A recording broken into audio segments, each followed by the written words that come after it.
the first asset that we talked about that you might expect to see in your midterm, if I can get this to work, there we go, is derivatives. So you can expect to see something about derivatives on your exam.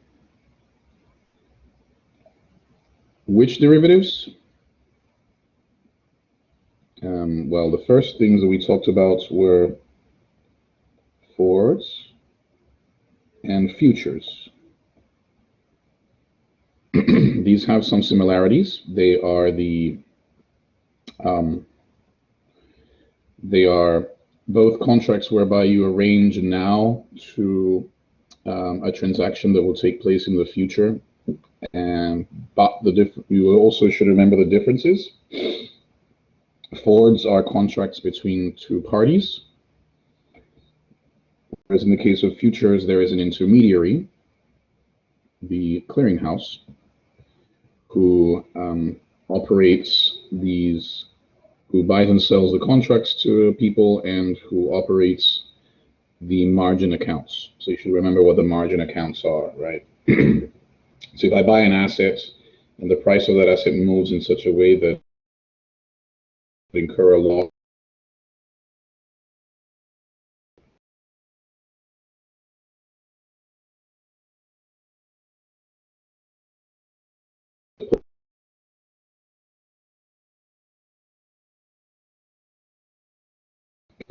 okay, so these are similar, but remember that they're also different. Then we talked about options, which I think are a lot of fun. At a simple level, you need to remember, of course, what's the difference between the two main types of options. The call option is the right to buy something. Remember, it's the right, not the obligation. And a put option is the right to sell something. And you may remember that much of what we talked about with options is kind of like common sense, right? If you have the right to buy something at a certain price that you agreed beforehand, this can be particularly advantageous if the price actually ended up being higher. Because you could buy at the pre-agreed price, sell at the higher price, and make profits that way. And that means that the profits from a call option are going to look something like this. You benefit when the price is higher than what you agreed. And the puts are backwards, right? You benefit when the asset price ends up being less than the strike price, because you have the right to sell. So you can buy at the low price, sell at the pre-agreed price, which is higher, and profits. And one of the things that I think makes options fun, of course, is that you could then go and buy both of them, right? And then your profile would be like this. And then you would be essentially, I guess, betting on volatility being high, things ending up one way or the other, very high or very low, but without a preference to either direction. And this investment position is called a straddle. There are all these other investment positions. We looked at strangles, iron condors, and iron butterflies. And that's what I think makes options especially fun. Yes, something in the chats. Which direction is the call option again? They are arranged, excuse me, in rows. So, like that.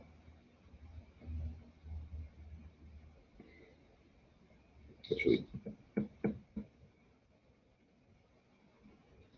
of course, taking these positions isn't costless because you have to pay up front this thing called the premium, which is the price of the option.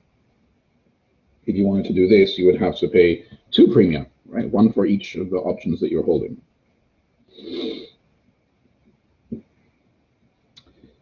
Very good. And again, if if you ever feel like you need to regenerate these graphs,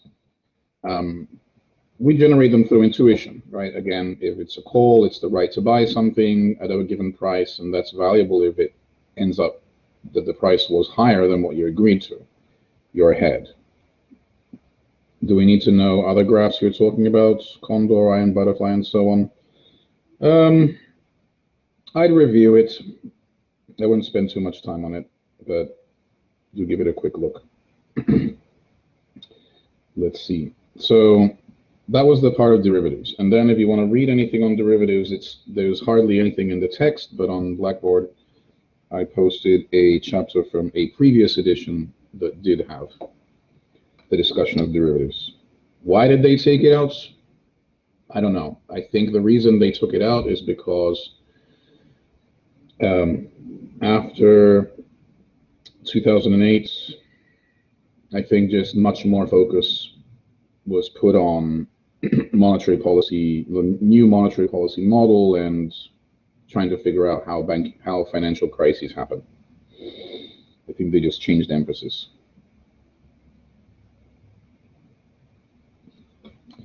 So when we finished talking about derivatives, we then moved on to our last new category of assets, let's say, which was foreign currency. And our discussion mainly revolved around trying to determine the factors that underlie the determination of exchange rates. So the two theories that the text emphasizes are the following. First, intuitively, you're going to buy things where they're cheaper. If you have a choice of buying goods in different countries, you'll buy them where they're cheaper, and which means you'll have to buy the currency of that place. Therefore, things being cheap increases the demand for a currency, which presumably increases its value. Things being expensive lowers the demand for that currency, and then thus lowers its value. So with that intuition, we come up with the theory of purchasing power parity, which tells us that, well, that tells us that therefore inflation rates, high inflation makes your goods expensive, which means people don't want them, which means they don't want your currency, which means that your currency loses value. So inflation leads to depreciation of the currency. So that's purchasing power parity in a nutshell. However, you should also remember that we saw that this process whereby inflation turns into depreciation seems to take a long time. Unless you have some extreme rate of inflation, like 500% or 5 billion%, purchasing power parity seems to take a long time. And that tells us there must be some other theory that accounts for exchange rates at a shorter time frame. And the second theory we looked at, that we need to remember, is interest rate parity. And you can come up with the intuition behind interest rate parity, not parody, interest rate parity. Your intuition behind interest rate parity is something you can come up with using the tools from the first part of the semester. One idea is that if there are two places with different interest rates on what's otherwise essentially the same bond, so we're probably talking about risk-free government bonds here.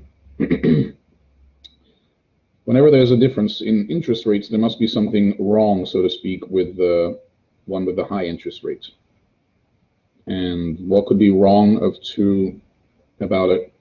A bond that's the same as another one, except that it's in a different currency? Well, there must be something wrong about the currency, like the currency is expected to lose value. Another way of thinking about it is using these no arbitrage arguments. So suppose one of my options is to buy domestic risk-free debt and get interest rate I domestic. My alternative is to buy some foreign risk-free bond, in which case I get two things. One is the interest rate that the bond pays, and the other is the expected appreciation of the foreign currency.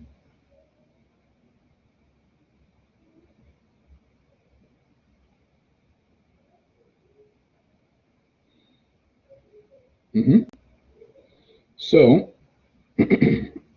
no arbitrage argument tells us these should be equal.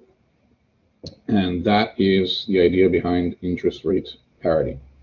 That considering all sources of returns, risk-free investment should be the same in all countries, and that means the domestic interest rate must equal the foreign plus the expected appreciation of the foreign currency. Okay? So if this is large, so this is 3 and this is 2, it must mean we expect the foreign currency to appreciate by 1%. If this is 2 and this is 5, it means we expect, well, this must be minus 3. That means we actually expect the foreign country to lose value by 3%. According to interest rate parity, that's the equation that needs to hold. Okay? And notice, let me see if I can squeeze this a little bit.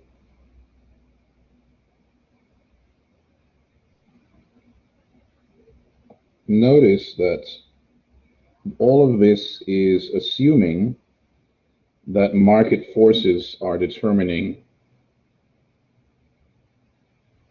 the market forces are determining the exchange rates. In other words, this is assuming that we're talking about exchange rates that are floating or flexible, as opposed to what? As opposed to rates that might be fixed. So we also had to spend some time thinking about that. And the first thing I started discussing was that it's very hard to just control exchange rates by force. There's always a black market that ignores your mandated exchange rates. So the only way that a central bank can fix exchange rates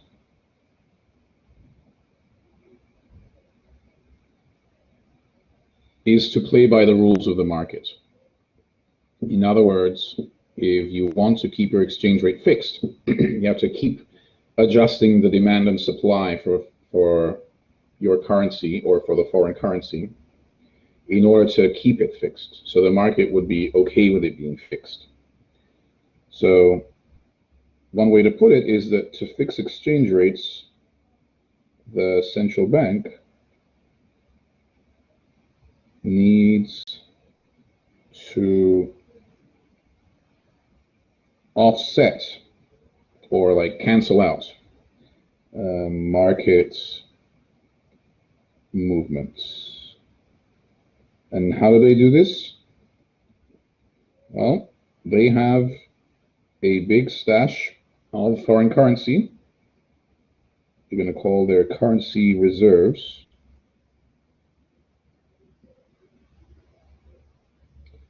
And they use them to try and keep the value of their currency constant. So if, for example, something happens that means that this currency would have lost value, then they have to bid up its value.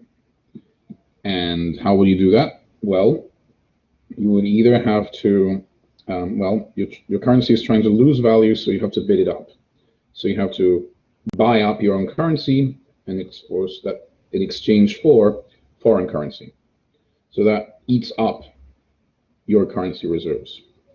On the other hand, if something happens that would have raised the value of your currency and you want to stop it, you have to bid up the foreign currency. So that means you have to buy up dollars or whatever the foreign currency is and increase your currency reserves. So in general, in order to fix exchange rate, the central bank has to grow its currency reserves to stop its currency raising value and shrink its currency reserves to stop it from losing value. So again, just using intuition, you should be able to back, instead of, I mean, you could memorize which goes with, like, you know, the currency is good, it would gain value, then you have to increase your reserves in the currencies. Losing value and want to stop it, you have to use up your reserves. You could just memorize that, but I think, again, the intuition is always there, right? I need to keep the value from going down, so I'm trying to pull up the value, which means I'm trying to buy up my currency, which means I must be selling the foreign currency, which means my reserves are going down. Okay? Ultimately, there is a lot of intuition behind what we're doing here. Okay? Any questions, comments about this? That was the end of the first part of the course, where we talk about different kinds of assets and how to value them. So the next thing we did was quite different. So the next thing we did, having finished talking about direct financial markets, was to talk about indirect financial markets. And what we found, well, first of all, the intermediaries that we're talking about for the most part here are banks. What we found was, among other things, it turns out that there's this sort of intertwined network of the banks together with central banks that ends up affecting how much money there is in the economy overall. And so to look at all of this, we needed to look separately at all of these three things. We had to start by looking at how banks in general operate, and then we had to think about how it is that central banks work, and then how the two interact. So we did that in several stages, but for much of this whole part of the semester, we've been using balance sheets as our window into banking activity. So one thing you'll need to do for sure is to be able to organize a balance sheet. So when presented with balance sheet information, you'll need to be able to put it in the right place. So for this course so far, if you take a regular bank balance sheet, you have your liabilities on the right, you have your assets on the left, you have deposits, which are the largest parts, you have borrowings, which are smaller but also important, and then you had bank capital.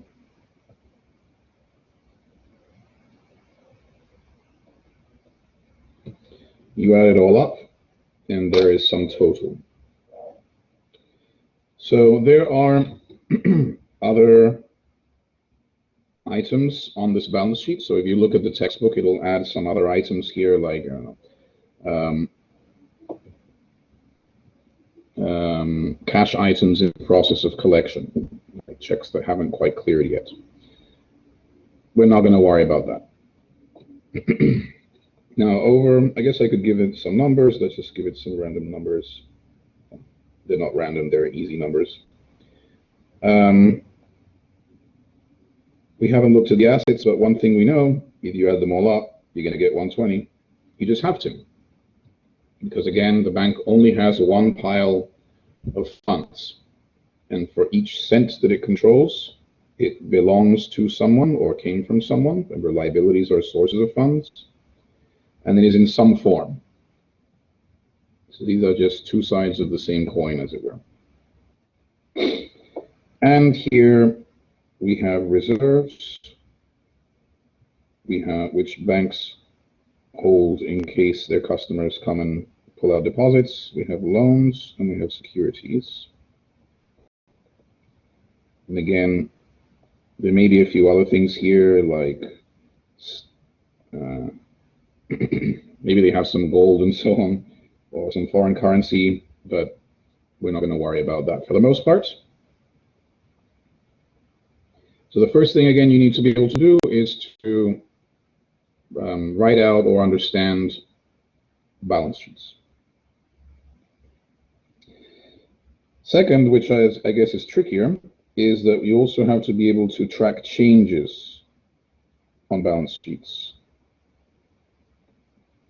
And remember, there's a balance sheet worksheet that you can have a look at, again, under exams, that looks at some of these changes. And the changes that we're going to look at are what happens after the following. One thing that might happen to this bank is that someone might show up and make some deposits. So let's say someone shows up and makes deposits of 10. In that instance, this is no longer 100, it's 110. And this is no longer 120, it's 130. That, of course, means this has to go up to 130. And that means something over on the assets has to change as well. And that means this goes up to 20. Because in the instant in which some kind of payment is made to the bank, it shows up as in reserves. In the instant in which the bank makes any payments, it has to come out of reserves. That's the key. So that's the initial impact of someone coming in and making a deposit at this bank. Now, the key thing to remember is that that's just the initial phase. The bank may respond to the arrival of these extra reserves by performing some other change on its balance sheet. And the key thing to remember is that, remember, this initial bank had 10 reserves and 100 in deposits. That means that either because it's required to do so, or because it likes it that way, it's decided that it's prudent, the bank chose that ratio of reserves to deposits. Well, it started off with 10 and 100, so that's 10%. So the key thing to remember when thinking the second step, how does the bank respond when these extra funds show up? So the bank likes to have 10% in reserves. So now it started off with 10 and 100, which is fine, but now it has 20 and 110. That's not what it likes. What could it do to get down to its desired or required reserve ratio of 10%? Well, it could do lots of things, but the most likely thing it could do is that it could either try and make extra loans of 9. So that would no longer be 50, it would be 59. Or it could buy securities worth 9. That would be 69.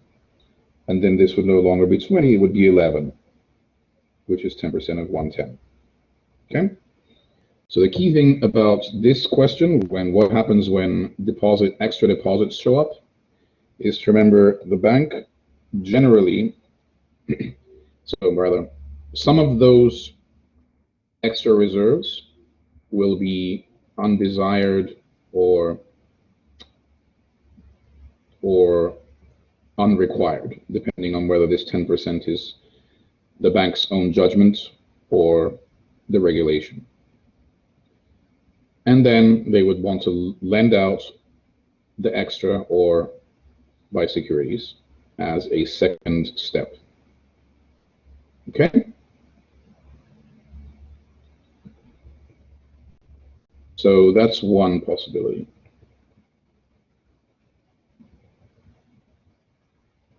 Let me go back to the beginning and, oh no, it's forgotten how to do Control Z. That's all right. Let me quickly clean this up.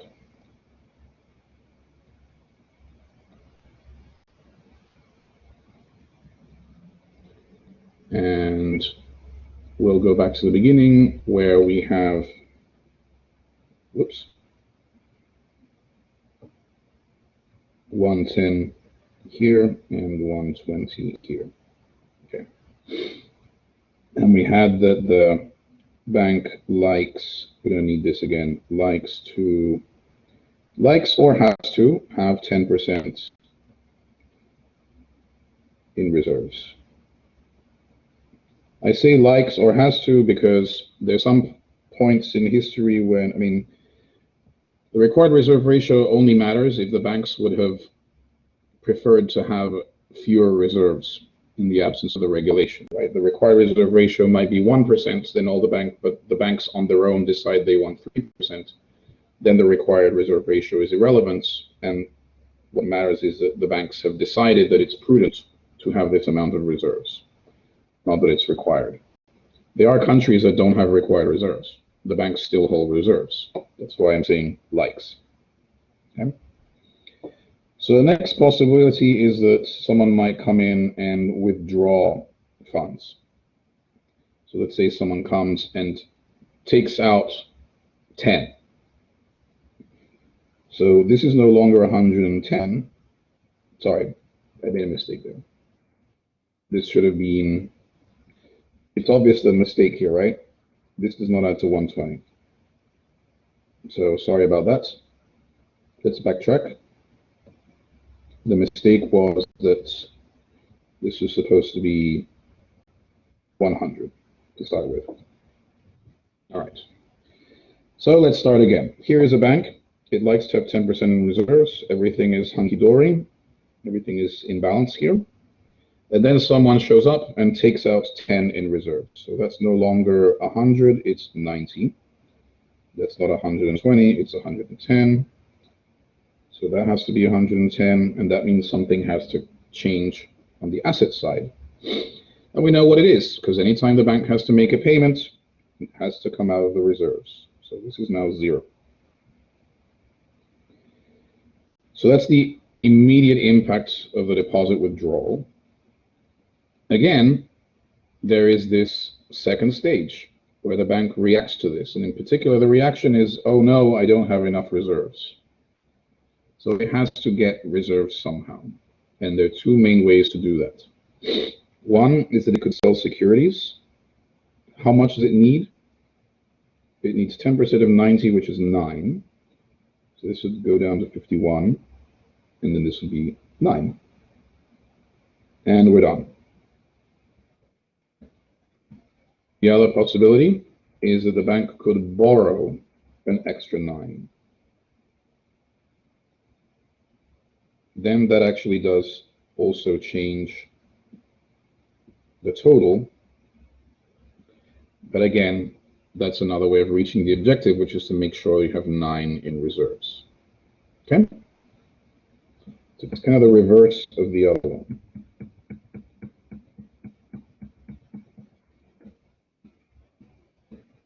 There.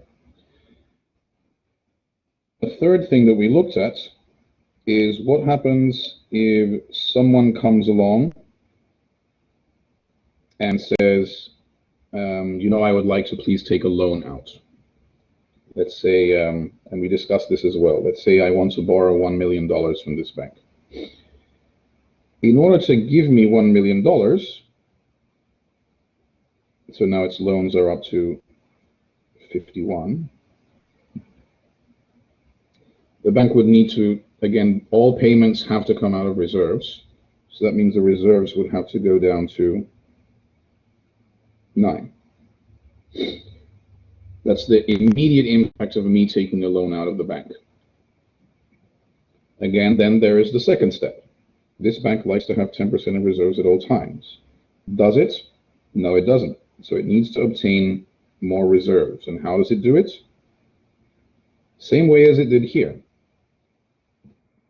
It can either sell some securities, and now we're up to 10 in reserves again, or it can borrow an extra 1, and then that changes all these numbers, and then this goes up to 10. Okay?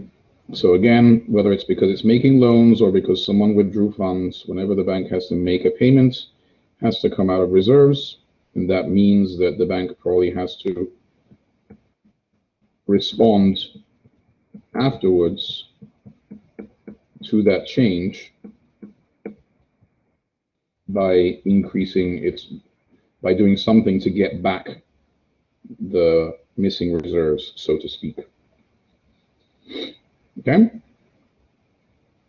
And the final change that you need to be able to track on a balance sheet is what happens when something occurs that decreases the value of the bank's assets. What does that mean? Well, what if some of the securities that it's holding dramatically lose value? Or what happens if there are very large numbers of defaults on its loans? Let's go with securities. Let's say that for some reason there is a collapse in bond markets, prices of bonds go down, interest rates shoot up, and the value of the securities the bank is holding goes from 60 to, I don't know, 55, let's say. That means the total assets are no longer 120, they're 115. Something on the liabilities side would have to change in response.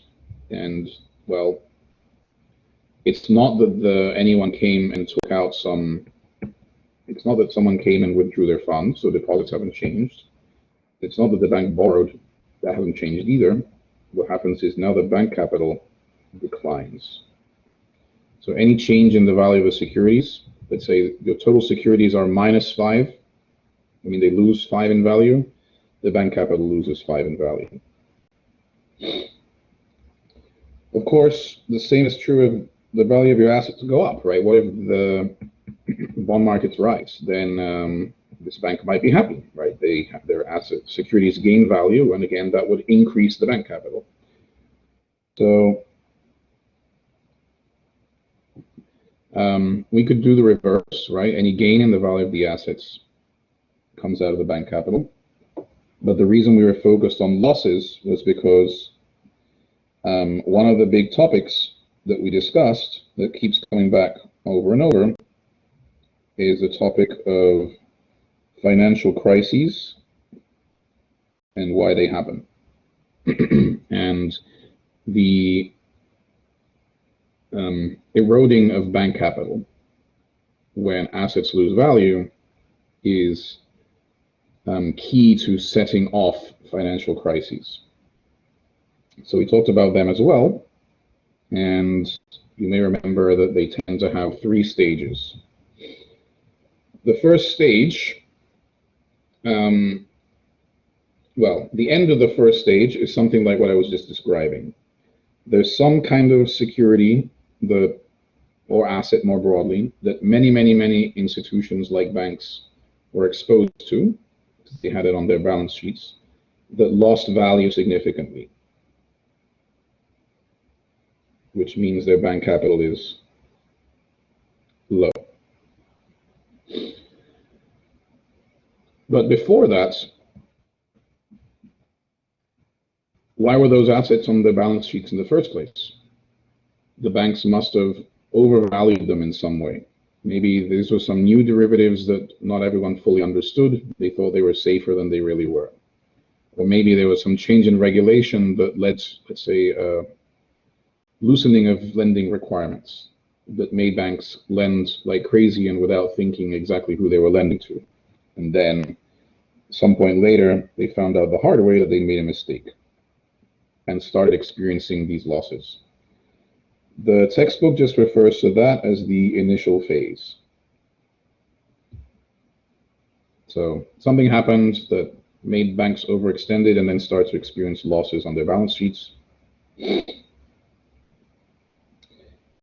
The second phase is what happens next, which is banking crisis. And the idea is that this is not just happening at one bank, it's happening at many banks. Many banks are experiencing destruction of their bank capital. If their bank capital goes to zero, they become insolvent. So their incentive is to try and sell off any assets that might be risky to try and boost their reserves, which are, of course, the safest thing they can have. That isn't going to risk further depletion of their bank capital. The problem is, as all the banks are simultaneously selling whatever assets they can to try and lower their risk exposure and boost their reserves, well, that makes asset prices drop even further. Not just of the initial one that caused their losses, but everything that everyone is liquidating to try and get safe cash. So the banking crisis is making matters worse. The banks' response to the losses is to sell off everything in these so-called fire sales. And if everyone is selling at the same time, the asset prices drop, which makes the balance sheet situation even worse. And the last stage of a financial crisis is what they called a debt deflation. And debt deflation is where the economic consequences of this are so severe that the economy goes into recession. In recession, the price level goes down. And what does that do? Well, remember, real interest rates are nominal interest rates minus inflation. If the economy is contracting and prices are going down, what is that doing to real interest rates? It's making them go up because there's this negative sign here.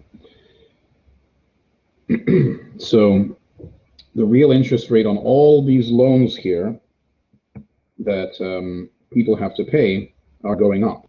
And so this can lead to more and more, now not just banks, but just random people defaulting on their loans because the real interest rates are going up and becoming hard to sustain. So those are the three phases of a financial crisis that's that's the author Mishkin identifies. Then, so this is what can happen so we learned how banks work, and we learned what can go wrong in financial crises. And the last thing we started talking about, what can the Fed do to manage these situations? The key thing to remember at the moment is that the Fed can do several things, but anything that they do has an impact on two different things. One is on the money supply, which you'll remember equals the monetary base times the multiplier. Anything the Fed does the Fed, whenever it tries to manage what's happening in the banking system, either has to change the monetary base or the multiplier. And so that necessarily means that what it does is change the money supply. Although, notice it also means that because there's this multiplier here, there are a bunch of factors that could affect the money supply that are beyond the control of the Fed. For example,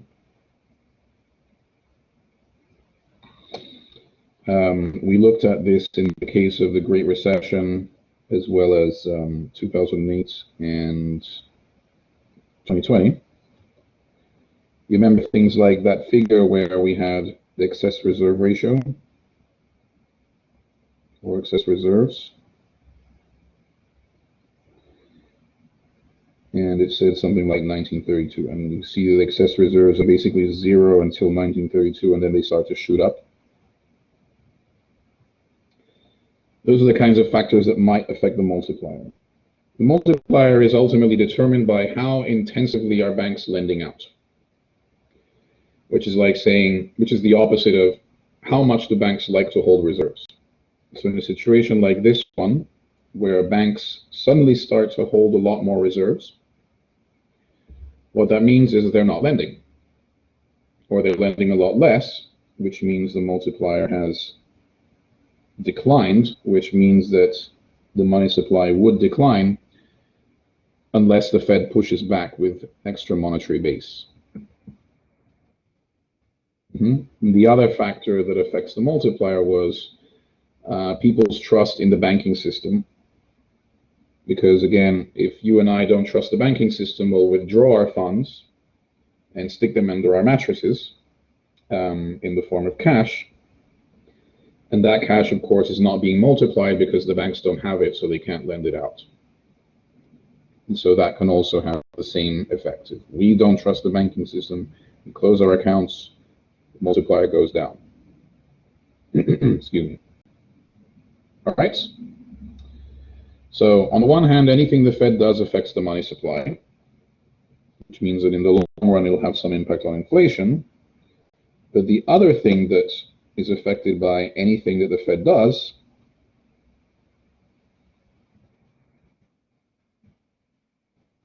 is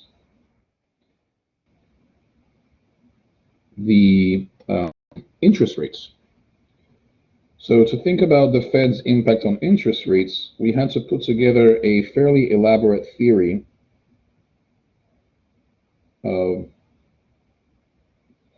how that works. So this was to understand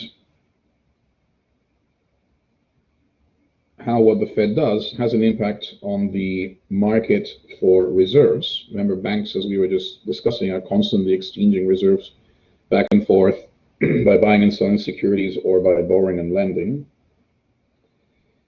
And of course, that naturally determines the interest rate that they charge each other, which of course is the federal funds rate. And so there's some demand for them, and it slopes down because, well, things that are more expensive, you want fewer of them. So some demand. But the supply of these things, of reserves, is determined by the Fed. Because how does it determine the supply of reserves? Well, the reserves are what the Fed has. If there are any reserves out there, it means that the Fed has to have paid for something with them, right? Because the monetary base, just as a reminder, equals currency plus the reserve accounts.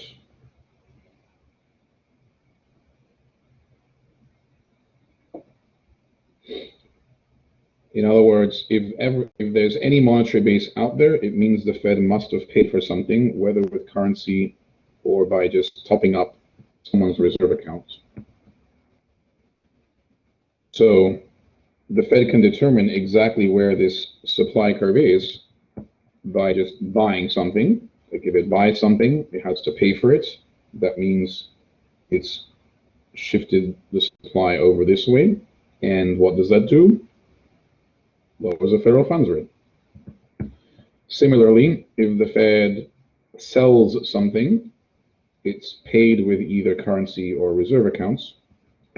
That means that there is less currency out there or fewer funds in reserve accounts. So if it's the second, that means that the supply curve moves left, and because there are fewer reserves, so this number has just become smaller. And the impact of that is to raise the federal funds rate.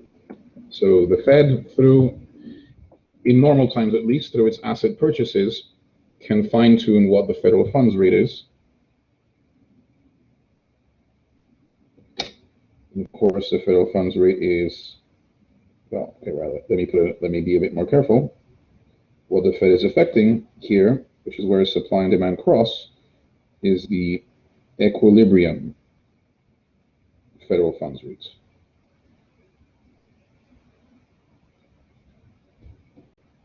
Where the two cross.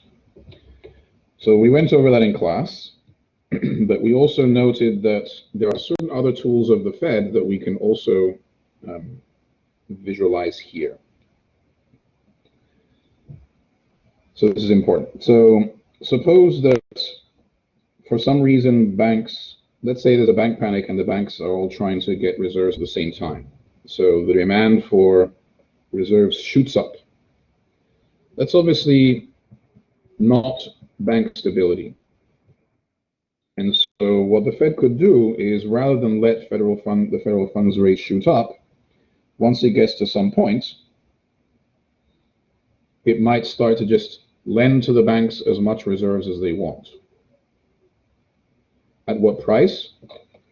At the price that it charges banks on loans, which is the discount rates. So at the discount rates, the Fed can lend to banks as much as they want in order to stop interbank interest rates, the federal funds rate, that is, from going too far. So the Fed can always impose a ceiling on interest rate and then lend as much as banks need if they're in trouble. Similarly, there is also a limit on how low interest rates can go, because suppose the interest rate on reserves is 1 and the Fed funds rate is 0. Well, no bank is going to lend to anyone at 0 if they could just keep funds on their balance sheets as reserves and earn interest. So the federal funds rate can't go below the interest rate on reserves. And that means that the demand curve should look like this. So those two complications make this picture look a little different from a typical supply-demand picture. And so you do need to review that material. Though again, there's intuition behind each of these little flat areas, but you do need to make sure that you're fluent with it, because this is going to come up. And in last week's exit quiz, actually across all the exit quizzes, I think this is the topic that people struggle the most with. All right. Any questions or comments about any of this?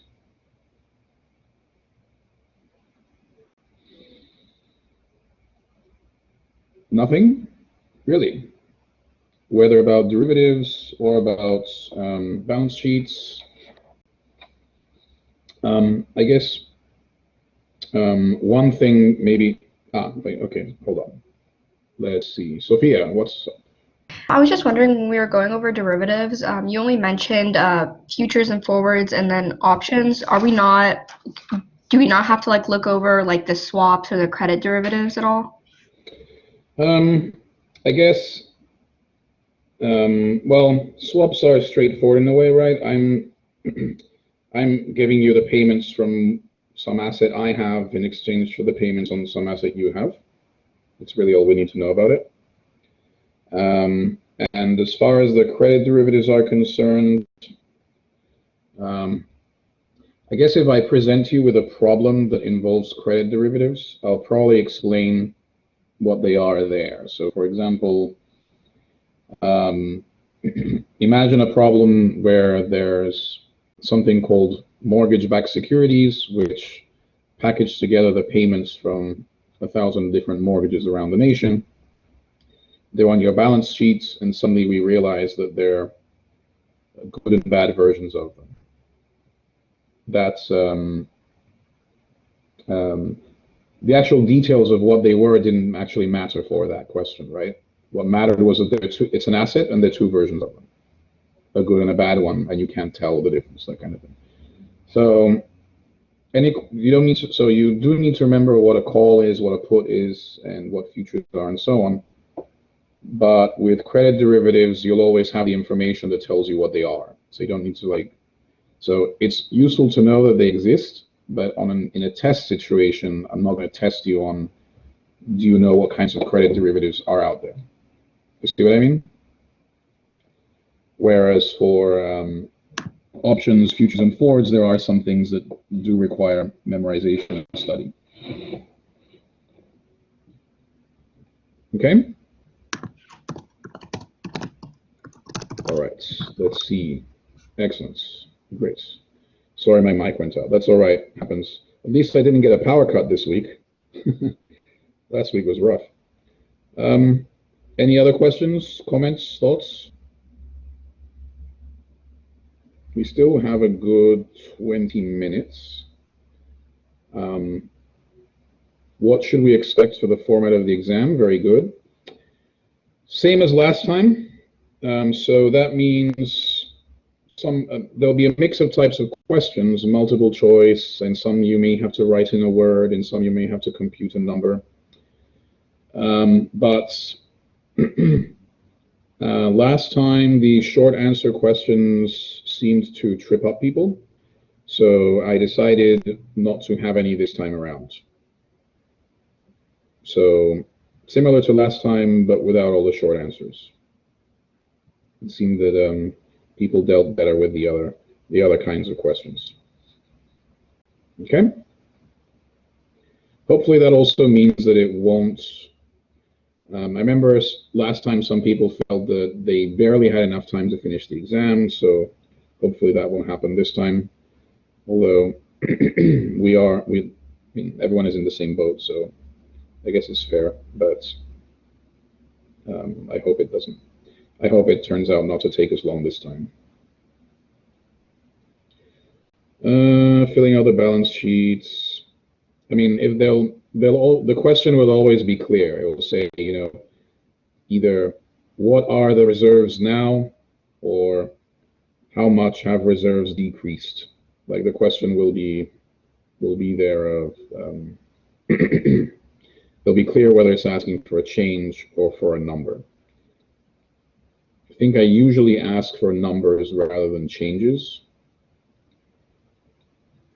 So then if the reserves go from 10 to 9, then the question would probably say, what are the reserves now? And then the answer would just be 9. Okay? Any other questions, whether about the formats or the material or anything else?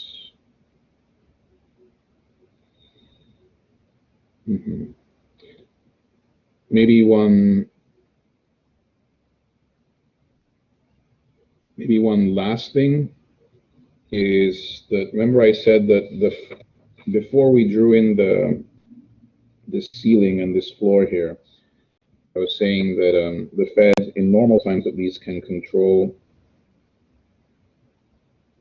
the position of this thing. That's still true once we put everything else in, right? Let's say if the Fed buys some bonds, has to pay for it, so it increases the monetary base. The way that would show up here, again, since there are now more reserves than there were before, this thing has to have shifted over.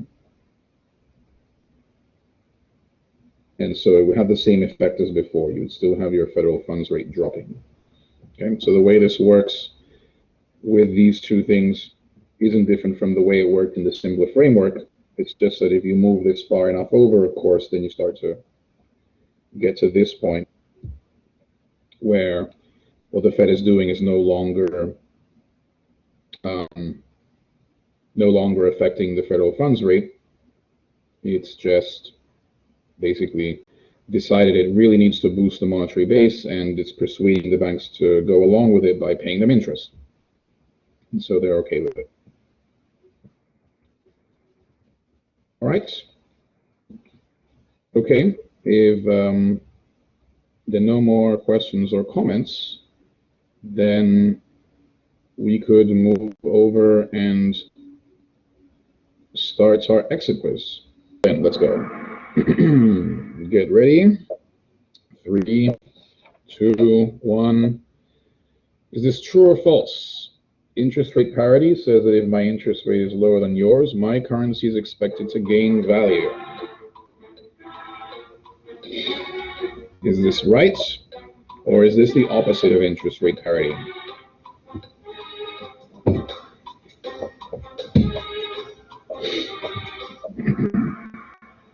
It is true. So it looks like we need to review interest rate parity. Remember, the high interest rates is the one that's got something wrong with it. It will lose value. Okay, here you have to type in what 3 letters name the theory that high inflation makes your currency lose value.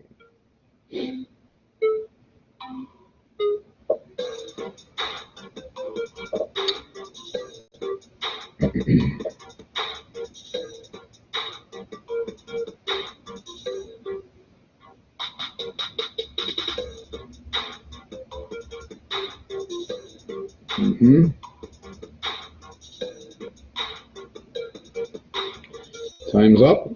The answer is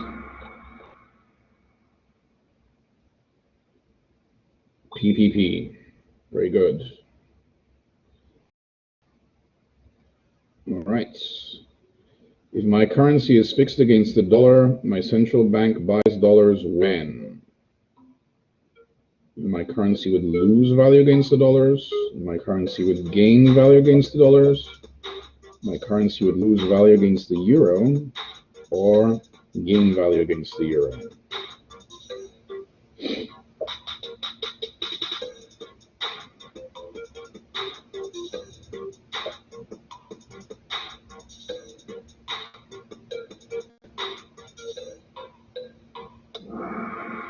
Correct answer is you would want to bid up the dollar to offset this, so you would buy them. Let's see. Next. 4 out of 20. If I buy a call option and a put option, both with strike price X, what is this position called? We just talked about this one. This is 9 condor and 9. Aha, very good. Most of you got it right. Very good. Next, a bank with this balance sheet can survive a 10% decrease in the value of its assets. True or false? 10% decrease in the value of its total assets.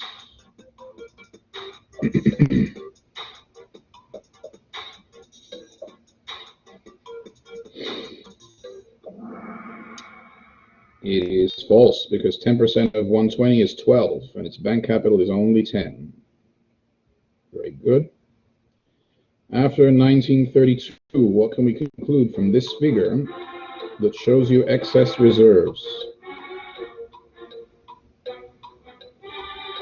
Did the multiplier or the monetary base change? And did it go up or down?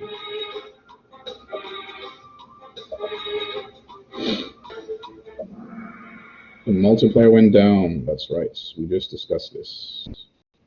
When the reserve ratio changes, it affects the multiplier, not the monetary base. Let's see. After 1931, what can we conclude from this other figure of the currency ratio? Notice the options are the same.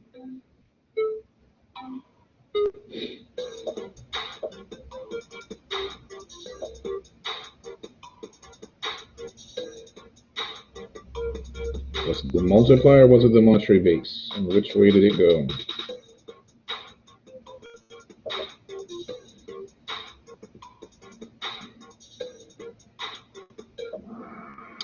The multiplier declined as well. It's the same as the last one. People are closing their bank accounts and taking out cash, so the banks don't have as much funds to multiply anything with. If someone withdraws deposits of 10 from this bank, is it reserves or bank capital? And is it an increase or a decrease?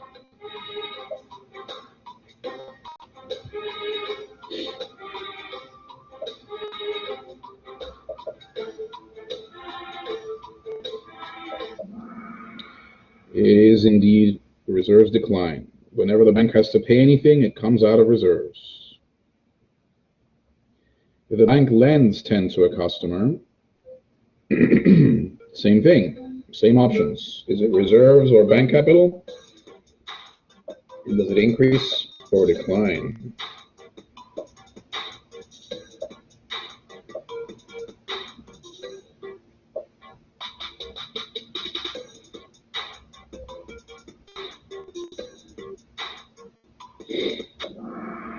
Reserves decline. It's the same as the last one. Whenever a bank has to make a payment, it comes out of reserves.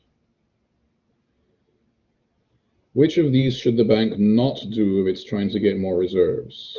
In other words, which one of these is the opposite of what it would want to do?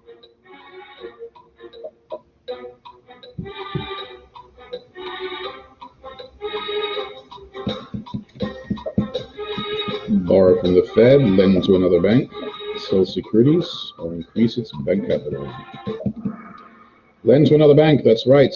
It wants to borrow in this situation, not lend. Very good. 10 seconds. What do you call a sale of assets below value to get cash fast?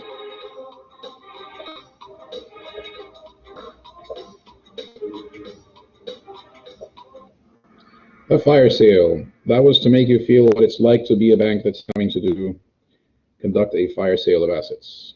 Very good. Here, another type answer problem. In words, what is the name of the interest rate banks charge each other?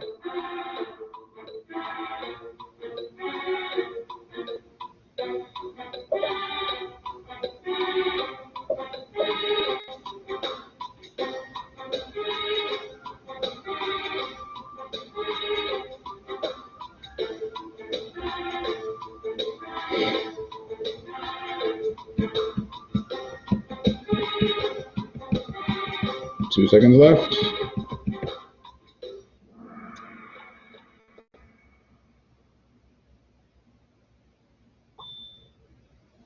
All right.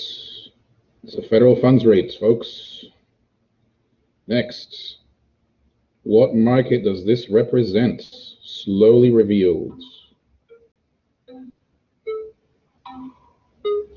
Is it the market for reserves, the market for money, the market for bonds, or the market for mortgages?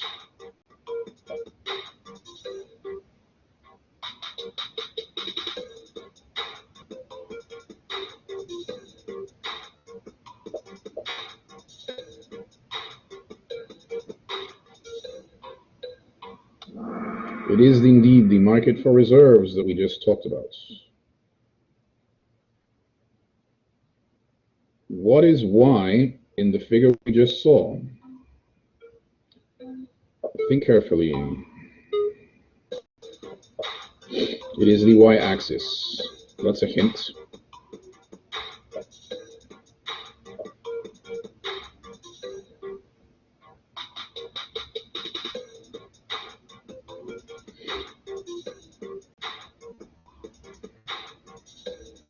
Three seconds left.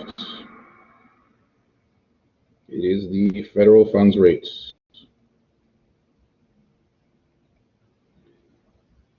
What is X in this figure? The X-axis label.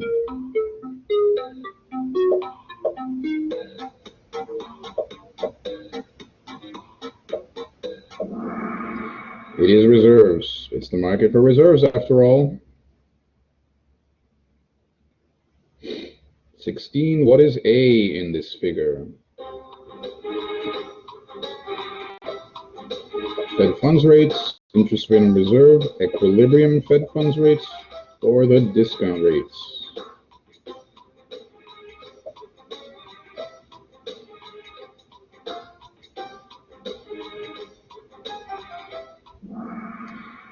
It is the discount rates. The interest rate on reserves is something else.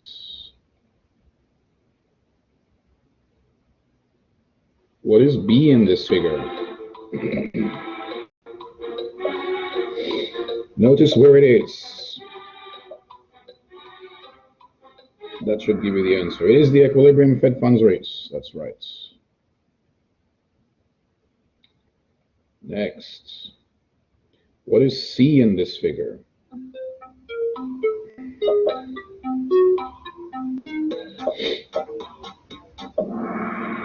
It is the interest rate on reserves. I think we lost someone. Almost there. If the Fed increases the supply of reserves, what happens to the supply curve? And what happens to the equilibrium federal funds rates?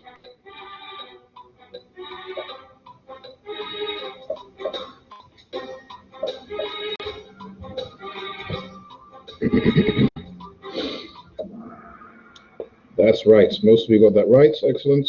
It shifts right, and the Fed funds rate declines. And last question. If the Fed increases the supply of reserves a lot, what happens? B drops to C, C rises to B, B rises to A, or A drops to B.